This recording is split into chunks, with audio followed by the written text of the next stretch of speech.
జగంపేట నియోజకవర్గం గండేపల్లి మండలం మల్లేపల్లి గ్రామంలోని జిల్లా పరిషత్ ఉన్నత పాఠశాలలో 2026 విద్యా సంవత్సరంలో 10వ తరగతిలో అత్యధిక మార్కులు సాధించిన విద్యార్థులను జగంపేట జనసేన పార్టీ ఇన్ఛార్జ్ తుమ్మలపల్లి రమేష్ ఘనంగా సన్మానించారు. ఈ సందర్భంగా వారికి సాలువలు కప్పి అభినందనలు తెలిపారు.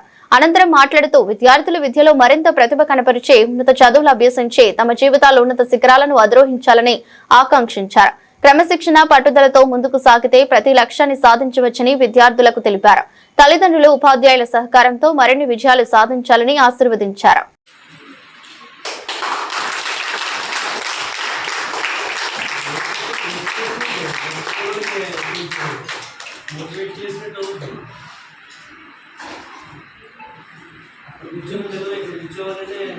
ఉద్యోగం